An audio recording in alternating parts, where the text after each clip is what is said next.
푸른 초원에서 한가로이 풀을 뜯는 말의 모습은 다분히 목가적이다. 그 넉넉한 풍경은 고수 목마라 일컬어지며 제주의 대표적인 풍경으로 꼽힌다. 말을 얘기하면서 빼놓을 수 없는 이들이 있다. 바로 티울이라 불리는 목동들이다. 조선시대 이후 공동목장이 생겨나면서 티우리는 마소와 혼연일체를 이루며 제주 목축 문화의 핵심을 이뤘다.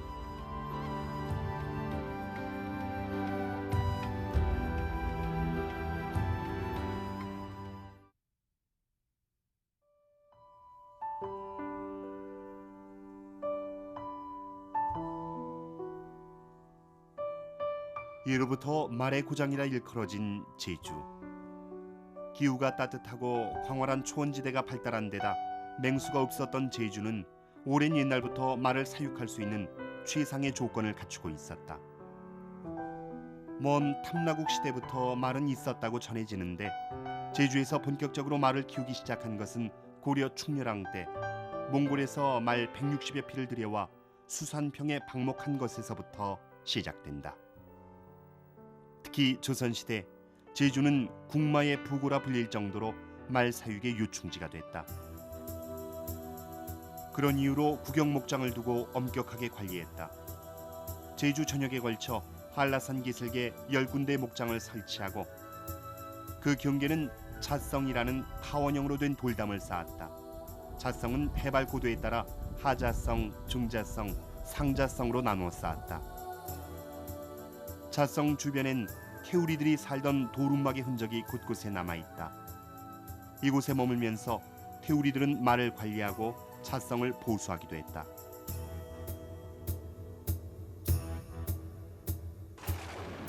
조선시대 만들어진 탐나술력도에는 공마봉진이라 하여 나라에 진상하는 말을 점검하는 그림이 나온다.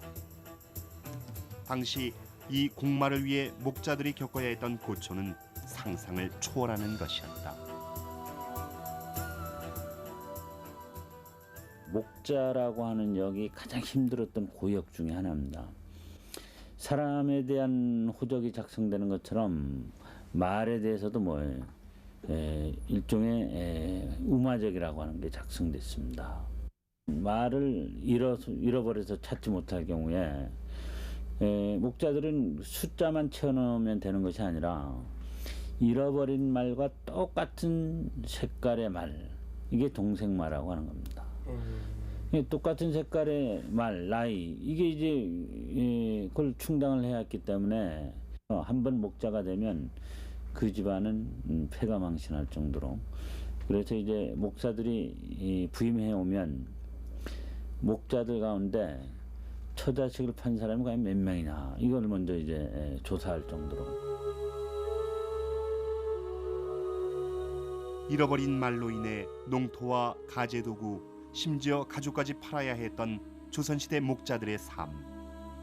가혹한 공납과 죽은 말의 배상, 관원의 수탈, 자손에까지 세습되는 신분제도로 목자는 누구나가 꺼리는 가장 고되고 천한 일로 여겨졌다. 이런 국영목장의 조직은 일제시대에 접어들면서 없어지고 대신 마을 공동목장들이 생겨났다. 이때부터 태우리들의 신분에도 변화가 생겨났다.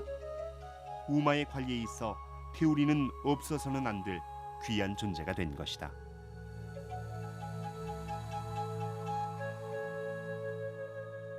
원나라에 지배했을 때는 가장 말단의 말과 같이 생활했던 사람을 목호라고 했습니다.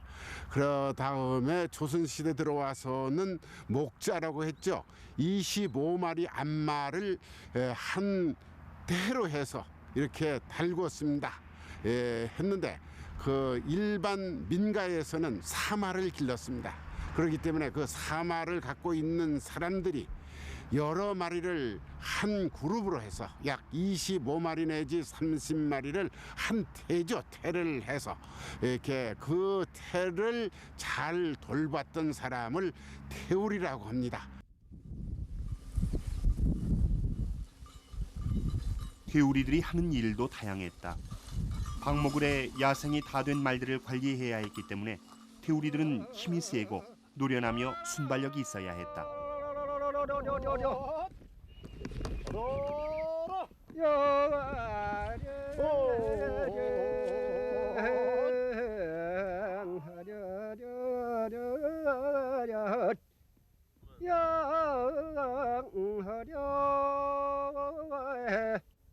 달구지를 끌거나 농사에 이용하기 위해서는 말을 순치하여 길들이는 것은 물론 말을 잃어버리지 않기 위해 말등에 주인을 표시하는 낙인 찍기도 태우리의 몫이었다. 낙인은 겨울이 끝나는 초봄에 이루어지는데 장정 여럿이 달라붙어 말을 눕힌 후에 발굽을 동여매고 불에 달군 낙인을 찍는다.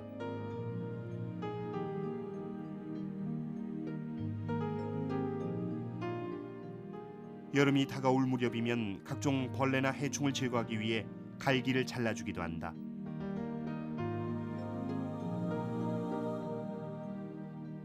음력 6월 무렵은 말과 태우리들이 가장 바빠지는 시기다. 바람 많고 거친 화산 회토인 땅은 씨앗을 뿌려 꾹꾹 눌러줘야 뿌리를 잘 내릴 수 있다. 그 역할을 말이 한 것인데 태우리들은 한 번에 수십 마리씩 말을 이끌고 가 좁쌀이나 팥뼈를 뿌린 밭을 돌며 밭 볼리는 일을 거들었다. 태우리들이 최상의 대접을 받는 것도 이 시기다. 자기네 농사를 해주니까 그 사람네 무슨 걸 아깝지 않고 멀림전에 해달라 하는 거 다 해줘. 하여튼 새 그릇 내지 못한 새 그릇, 독걸름 내지 못한 독걸름 아주 힘든 일을 해달라면 착착 해주죠. 왕이었구나 왕. 하여튼 멀림전의 집이 못한다 하는 게 철도 비지 못한다 하면 헐회강 막 가서 비어자 쳐버리고 참 뭘 하는 사람들 그때 인부 빌기는 연먹기 저게.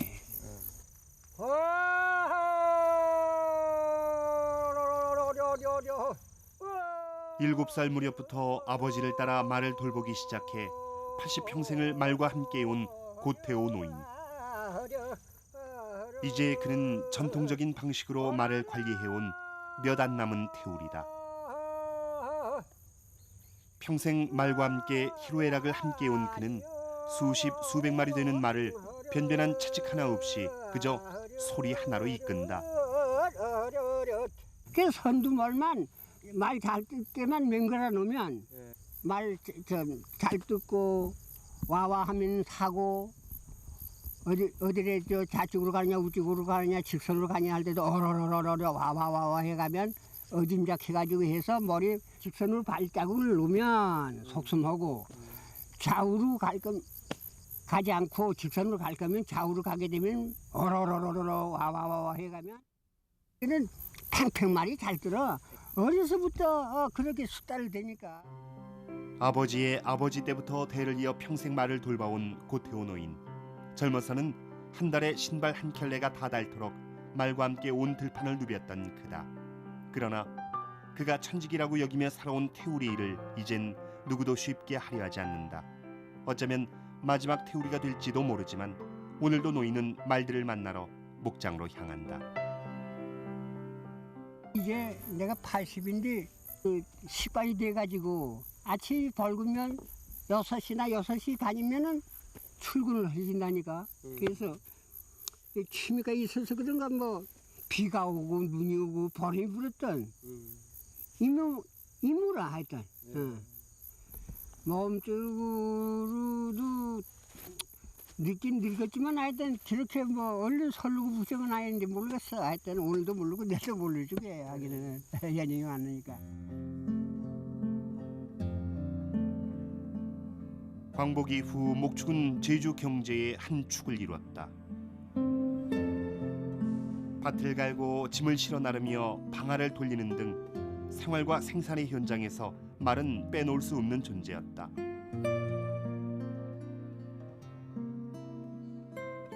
그러던 것이 1960, 70년대 들어 동력을 사용하는 농기구들과 자동차 등이 등장해 말이 하던 역할을 대신하게 된다. 전업하는 태우리들이 등장한 것도 이 무렵부터다. 오랜 세월 말은 제주인의 공동체적 삶 속에 함께해왔다. 고단하고 힘들었던 시절 말과 태우리가 없었다면 어찌했을까? 그 공동목장 운영이 굉장히 그 공동체적 상부상조의 정신에 입각해서 운영이 되는 거예요. 거기에서 그 목축의 이제 핵심적인 존재가 그 마을 주민들이 번갈아가면서 태우리 노릇을 하는 거예요. 태우리는 상당히 제주도 도민의 삶과 밀접한 관계가 있고 도민이 삶을 얘기하려면 태우리를 얘기해야 된다. 여름의 절정인 음력 7월 14일 백중날, 태우리들은 술과 밥과 떡을 해서 태우리 동산으로 향한다. 목축의 신에게 제사를 올리는 태우리 코사를 지내기 위해서다. 한 해 마소들이 번성하고 무탈하길 비는 태우리 코사. 이젠 겨우 그 명맥을 잇는 정도다. 말의 쓰임새도 예전 같지 않은 요즘 온들판에 울려 퍼지며 말을 호령하던 시원한 소리며 말과 함께 산천을 누비던 태우리들의 활달한 기계를 더는 볼 수 없게 될지도 모른다. 그러나 그 속에 평생을 말과 함께 더불어 살아왔던 제주 사람들의 공동체 정신과 문화만은 몇 년이 이어질 것이다.